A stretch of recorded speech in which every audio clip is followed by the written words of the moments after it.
Salmo 73, dos versos 1 até o verso 17, diz assim, palavra do Senhor. Certamente Deus é bom para Israel, para os que têm coração puro. Quanto a mim, quase tropecei.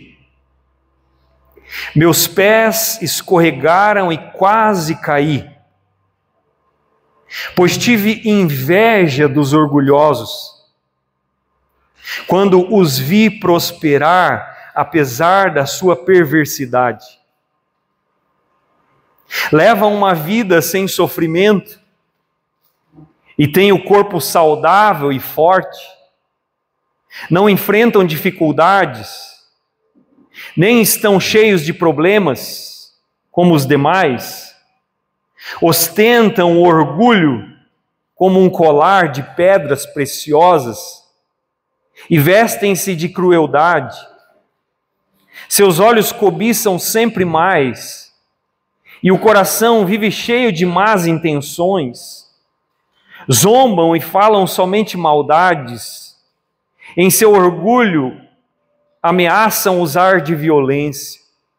Falam como se fossem donos dos céus. As suas palavras arrogantes percorrem a terra. Por isso o povo se volta para eles e bebe todas as suas palavras. O que sabe Deus? Perguntam. Acaso o Altíssimo tem conhecimento disso? Vejam como os perversos desfrutam uma vida tranquila, enquanto suas riquezas multiplicam. Foi à toa que mantive o coração puro? Foi em vão que agi de modo íntegro? O dia todo só enfrento problemas, cada manhã sou castigado. Se eu tivesse falado como eles, teria traído o teu povo. Tentei compreender por que prosperam. Que tarefa difícil.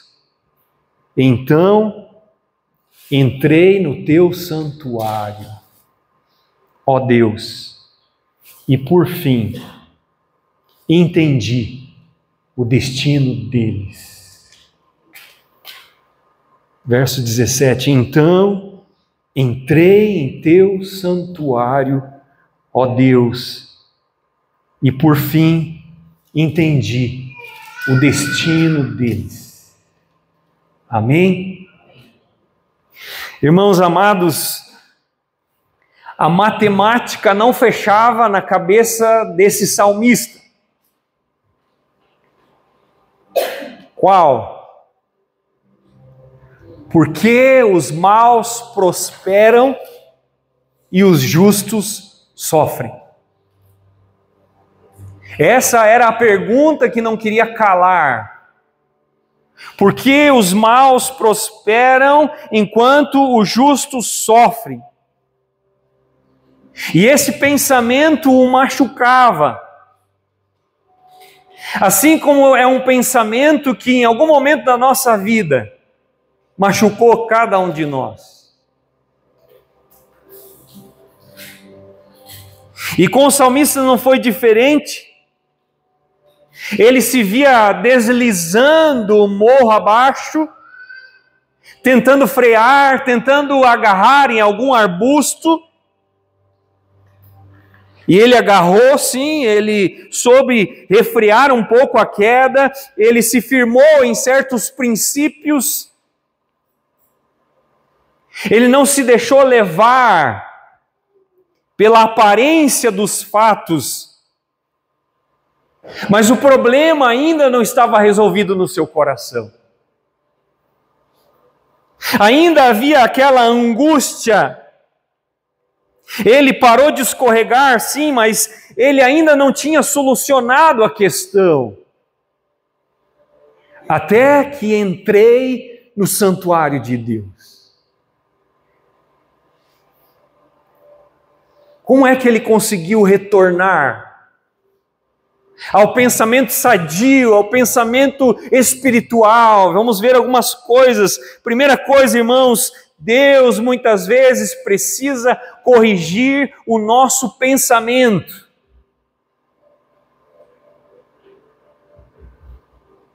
Por trás de cada ateu, por trás de cada desvio, por trás de cada revolta contra Deus, existe um pensar equivocado.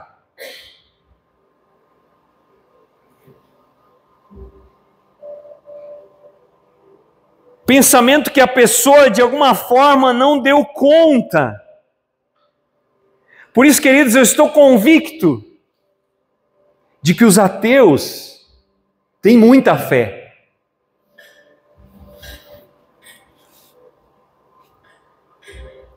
Por quê? Porque eles creem num Deus que os decepcionou. E só se declara ateu porque ele não tem interesse que Deus exista. Alguém disse que ninguém diz Deus não existe senão aquele que tem interesse que ele não exista. O salmista também estava confuso, ele vinha abordando o problema de uma forma parcial, com base nos seus próprios pensamentos. E não de um modo espiritual. Os fatos pareciam muito óbvios diante dele. Os maus prosperam e os justos sofrem.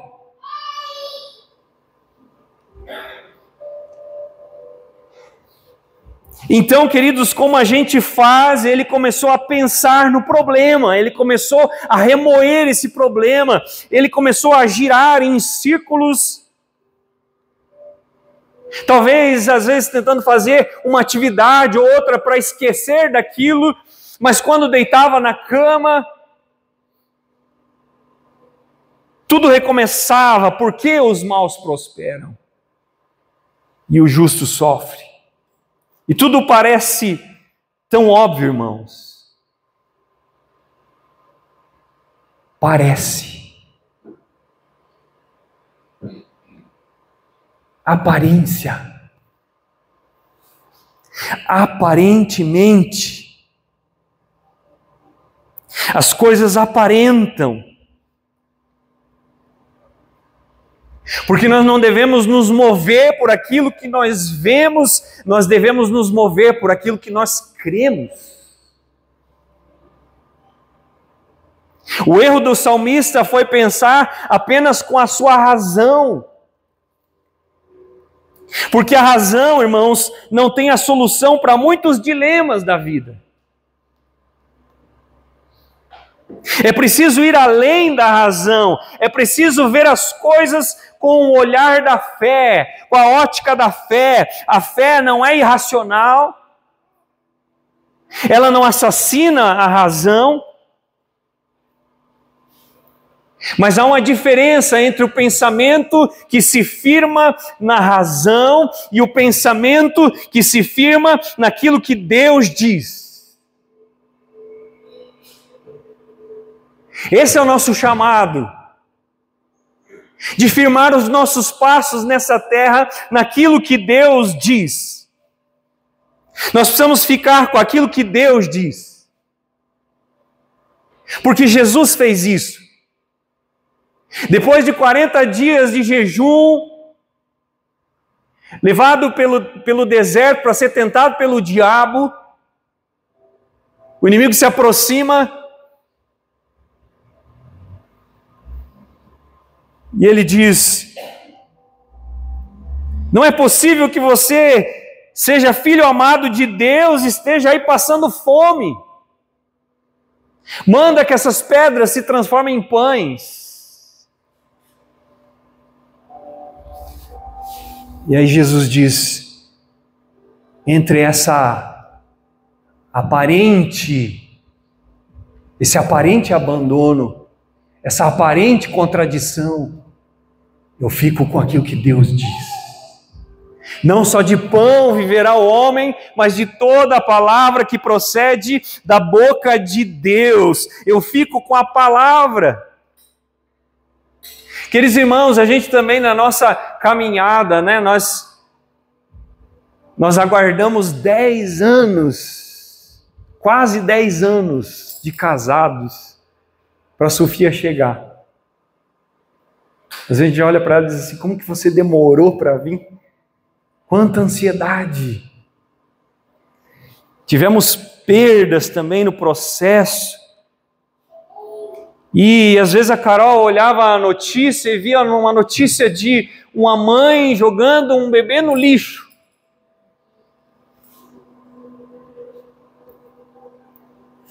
Coisas que a gente não compreende, que acontecem, nós ficamos desapontados, isso não é justo. E nós começamos a cair no pensamento meramente racional, olhando as coisas dessa ótica. Por que que os maus prosperam e o justo sofre? O pensamento racional, ele fica só nesse nível, no nível do chão, no nível material, enquanto o pensamento espiritual, ele vê no nível mais elevado. E Deus diz através do profeta Isaías, os meus pensamentos não são os vossos pensamentos e nem os vossos caminhos, os meus caminhos são os vossos caminhos. Assim como o céu é mais alto do que a terra, assim os meus pensamentos são mais altos do que os vossos pensamentos e os meus caminhos são mais altos do que os vossos caminhos. É como se Deus estivesse dizendo assim, você quer considerar a mim, você quer considerar os meus pensamentos, então, saiba que os meus pensamentos são mais altos, são mais elevados. Então todas as coisas, sejam elas grandes, sejam pequenas, precisam ser vistas de modo espiritual. Só assim você vai poder cantar aquela canção que diz, Ele continua sendo bom, Ele continua sendo Deus. As coisas acontecem, eu não entendo muitas delas, mas Ele continua sendo bom, Ele continua sendo Deus. Mas, queridos, às vezes, mesmo sendo crentes de longa data, nós retrocedemos a um pensamento puramente racional, deixando por um momento aquela postura de fé na palavra. Afinal de contas, irmãos, ninguém é forte o tempo todo. Todos nós, numa hora ou outra, nós fraquejamos. O salmista era crente, o salmista era fiel, ele era um homem consagrado a Deus, e mesmo assim, por um momento, ele ficou com inveja da prosperidade do perverso. Paulo diz, 1 Coríntios 2, os príncipes desse mundo rejeitaram a Jesus porque viram somente de modo racional. O que eles viram? O carpinteiro de Nazaré. O que eles viram? O filho de Maria. O que eles viram? Aquele homem simples, aquele homem qualquer. Esse não pode ser o filho de Deus. É isso que eles viram. Nós estamos rodeados de lógicas enganosas. Muitas vezes temos a tendência de seguir uma interpretação muito baixa das coisas, meramente racional. Coisas que parecem fazer sentido, mas não passam de uma visão parcial. Então, querido, quer ter uma prova de que você é crente, de que você já chegou à fé? A prova é que você começa a ter um pensamento diferente. A maioria das pessoas raciocina de um jeito em determinadas situações, mas você caminha com Jesus, tem aprendido a olhar aquilo de maneira diferente. Por quê? Porque o Espírito Santo o convenceu. E você não pensa mais de modo meramente natural. Há esse novo jeito de pensar, que acontece a partir da conversão, mas que também acompanha a gente ao longo de toda a nossa caminhada, toda a vida do cristão. Então haverão momentos de altos e baixos na nossa vida, vários desvios de pensamento, mas Deus estará constantemente nos corrigindo, nos trazendo de volta. E como é que Ele faz isso? Deus nos mostra o valor da casa de Deus, de ir à casa de Deus, da igreja, da reunião do povo de Deus. Irmãos, que lugar maravilhoso! Graças a Deus pela igreja. Deus ordenou a igreja, o povo dele se reúne na igreja. A igreja existe para o seu benefício, para o meu benefício.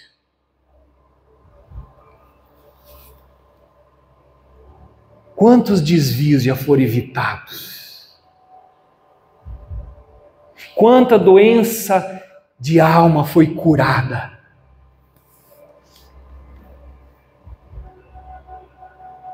Quantos crentes voltaram à sensatez nesse contexto da igreja? Porque Deus age no meio do seu povo. Ele planejou, Ele ordenou, Ele tem compromisso com aqueles que pertencem a Ele. E quando você vai à igreja, há verdades que são ditas lá. Há verdades que são vistas na vida daqueles que caminham com Deus. São pessoas diferentes. E a igreja vem existindo ao longo de anos. Há pessoas ali com uma história, com uma caminhada, pessoas que sabem que vale a pena servir a Deus. Pessoas que passaram por situações difíceis e que ainda estão firmes. Homens e mulheres de Deus, de fé. Gente que já passou por tribulações, por provações, por aflições. Por isso, não negligencie a frequência da igreja. Esteja focado, esteja disposto a ouvir, a reter, a guardar no seu coração aquilo que o Espírito Santo ministra no contexto da igreja, porque os menos assíduos sempre são os mais confusos. Quer um exemplo? Quando eu falo para você, Tomé, qual a palavra que vem na sua mente? Aquele que duvidou.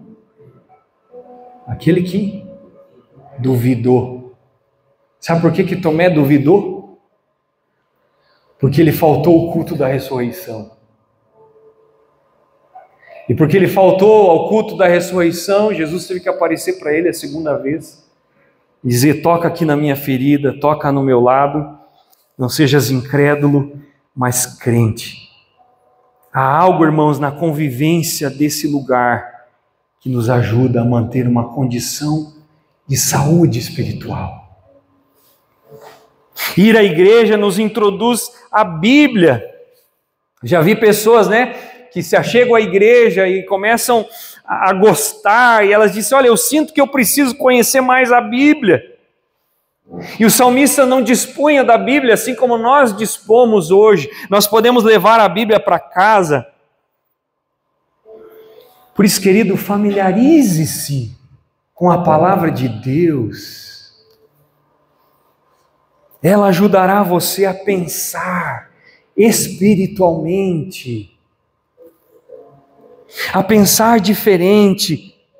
Ali há experiências, ali há ensinamentos, ali há princípios que aplicados na sua vida farão toda a diferença. E além disso, não só a Bíblia, a outra perna ainda é a oração, porque pela Bíblia Deus fala com a gente e pela oração nós falamos com Deus. E às vezes a gente está tão aflito que não consegue orar. Você já passou por isso? Momentos que você quis orar, mas parece que não vai. Você não consegue, está um turbilhão. O salmista precisou pôr em ordem os seus pensamentos para depois orar. Na presença de Deus existe, queridos, essa sabedoria de Deus, esse propósito de Deus. Nossos pensamentos são corrigidos, nós começamos a orar em espírito e a oração será de grande ajuda para nós.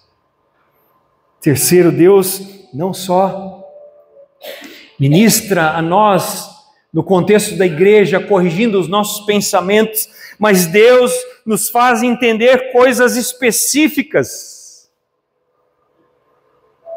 Ele diz, até que entrei no santuário de Deus, então eu entendi o fim dos ímpios. O salmista entendeu coisas específicas. Ir à igreja não só corrige a direção do nosso pensamento,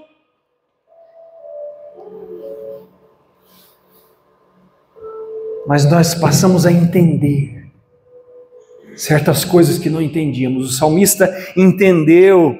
O que nós encontramos na casa de Deus não é apenas a influência geral do ambiente, mas também o entendimento. Ele não apenas se sentiu melhor, ele foi corrigido. Ele não só esqueceu o problema por um tempo, ele achou a solução. A igreja, queridos, não é um anestésico. O culto não é um calmante. É mais do que esse lugar que você vai para esquecer os problemas. Tem gente que fica só no aspecto estético do culto, né? Aí elas dizem assim, que belo culto, que boa música, que lugar bom, que boa acolhida, que pessoas interessantes. E muitas pessoas, elas querem um ambiente agradável, mas elas ainda não têm fome da verdade. O salmista diz, então entendi, esse homem não foi apenas ouvir um belo louvor, observar a arquitetura, a organização, a iluminação, uma movimentação, se sentir um pouco melhor, não, havia algo que dava entendimento, renovação da mente, transformação do pensamento, do entendimento. Ele passou a saber a resposta e a responder a razão da esperança que havia nele. Queridos, igreja que não prega a palavra, não tem o Deus da palavra, porque a Bíblia é a revelação dos procedimentos de Deus para com o homem, e o objetivo é nos dar o entendimento. Às vezes, no meio das nossas angústias, nós somos imediatistas, mas Deus trabalha no processo. Deus está trabalhando. E se a participação da igreja não tem dado entendimento, tem algo errado. Ou a igreja tem ignorado a palavra, ou nós. Então entendi, diz o salmista.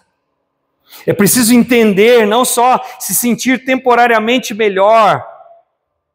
Porque, irmãos, há outras coisas aí fora que podem fazer as pessoas se sentirem temporariamente melhores.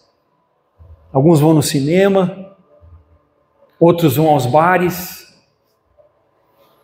outros se reúnem com os amigos, música, bebida alcoólica, ficam sob o efeito dessas coisas para se sentirem temporariamente melhores. Outros recorrem a seitas, a religiões, a ensinos falsos, onde se oferece um alívio imediato, mas de forma enganosa. Eu vou ali porque eu me sinto melhor. Há várias maneiras erradas de receber alívio temporário, mas a questão é: tem recebido o entendimento, tem sido trabalhado no processo, tem renovado a mente, tem ajudado a entender corretamente o problema? Queridos, não viemos à igreja para esquecer os problemas, viemos à igreja para entendê-los à luz da palavra. Infelizmente, essa espécie de falso conforto tem sido oferecido em muitas igrejas. Muitas pessoas vêm à igreja e ficam sob a influência emocional apenas e se sentem melhores. Experiências emocionais têm o seu valor, mas o Evangelho não visa a experiência pela experiência, ele me capacita a entender a vida à luz da palavra de Deus. E graças a Deus, porque esse homem foi ao templo e achou a explicação para a sua situação, não foi um alívio temporário, ele pôde dizer: eu sei em quem tenho crido. Agora, queridos, como é que esse pensamento começou a mudar? Veja, o inimigo das nossas almas, ele é enganador, ele quer que você veja só um lado da situação. Ele quer que você tenha apenas uma visão parcial, ele quer que você enxergue só o aspecto desanimador, para que você desconfie da bondade de Deus. O inimigo não quer que você reflita. Ele quer que você faça uma análise precipitada dos fatos, tire uma conclusão errada. E quantas vezes você e eu fomos tentados a desconfiar da bondade de Deus? E por que é que isso aconteceu? Porque a nossa visão era parcial. A nossa conclusão era precipitada. E o diabo estava tentando enganar você e eu, com uma aparente injustiça, a perda, a luta, a dificuldade. Mas ir à casa de Deus corrigiu isso. O salmista começou a ver todos os lados da situação, ele se deu conta de que existe uma realidade além da física, além da material, além daquilo que os olhos veem. E sabe o que ele viu? Existe um ímpio que prospera? Existe sim. Há um justo que sofre? Mas há também um Deus que está por trás dessa realidade aparente, cujos propósitos não podem ser frustrados. Ele é Deus, ele continua sendo Deus, ele não perdeu o controle da situação, ele não é injusto. Ele sabe o que faz, ele sabe o que permite. E Tiago diz: vocês ouviram a respeito da paciência de Jó e o fim que o Senhor lhe deu. E você sabe que o Jó sofreu, mas ele esperou em Deus, apesar da sua angústia, apesar das suas lágrimas, apesar de não entender. Jó viu o todo, Jó viu a esfera espiritual, Jó viu aquele Deus que está por trás. Ele confiou no caráter de Deus. Como diz o salmista no Salmo 37, nota o homem sincero e considera o que é reto, porque o fim desse homem será de paz. Queridos, há um fim, há um desfecho. Se a nossa esperança em Cristo se limita apenas a essa vida, diz Paulo, somos os mais infelizes de todos os homens. Existe um outro lado. Essa balança tem dois pratos. E alguém disse que o céu corrigirá todo o prejuízo que tivemos para ganhá-lo. Mas nenhum prejuízo pode compensar perdê-lo. Quantas vezes nós ficamos confusos, ficamos angustiados, desanimados, porque nós esquecemos que existe um Deus. Nós esquecemos que existe uma eternidade, que existe um mundo espiritual, um mundo invisível, e que as coisas visíveis, elas vêm, elas existem a partir das invisíveis. Ou tome aquela declaração de Jesus no final do Sermão do Monte, onde ele diz: entrai pela porta estreita, porque larga é a porta, espaçoso o caminho que conduz à perdição, e muitos são os que entram por ela. A porta larga é espaçosa, é convidativa, é comemorativa, a multidão vai sorrindo, vai brincando, vai pulando. E o que dizer da porta estreita? Parece uma porta desanimadora. Só passa um por vez. É preciso convicção, é preciso uma decisão séria, é preciso negar o eu, é preciso tomar a cruz, é preciso entrega. E por que a maioria vai pela porta larga? Porque só vê o começo. Ninguém olha para o fim, ninguém olha para o destino. Se olhasse para o fim, ninguém entraria nela. O problema é que as pessoas só têm os olhos para o aqui e para o agora. Só vem o brilho, só vem as luzes, só vem os prazeres imediatos. Queridos, quem são os modelos dessa geração em que nós vivemos? As pessoas olham para os famosos, multidões correndo atrás da vida dos famosos. Esse é o padrão de felicidade, esse é o padrão do sucesso. Mas repare o fim dessas pessoas.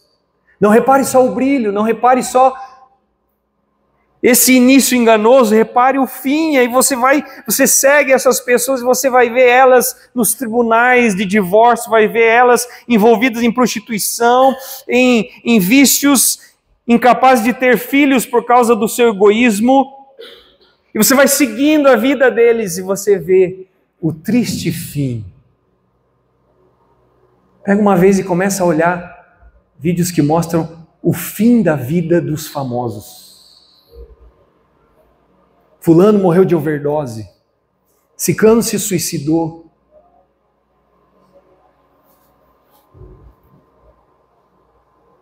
Que triste fim.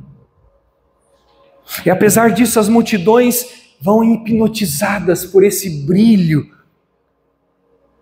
Agora olha o justo. E olha para o fim da vida do justo. E o Balaão, até o Balaão diz que eu morra a morte dos justos. Em outras palavras, ele está dizendo assim: os justos sabem morrer. Ou nas palavras de Provérbios, o caminho dos ímpios é escuridão, mas a vereda do justo é como a luz da aurora, que vai brilhando mais e mais, até ser dia perfeito. Tem as suas lutas, tem as suas dificuldades, tem o seu desafio, mas existe um crescente, existe uma base firme, é como a luz da aurora, que vai brilhando cada vez mais, até se tornar dia perfeito. Ou nas palavras do John Wesley, quando ele olhava para os crentes, ele dizia: a nossa gente sabe morrer bem. A nossa gente morre bem. Então, querido, não viva sob a luz do presente, que é enganosa. Não veja só o status. Comece a se perguntar: Onde essa pessoa passará a eternidade? Comece a se perguntar o que é realmente duradouro aqui nessa terra. O que realmente vale a pena? Você não precisa ser um crente triste, carrancudo,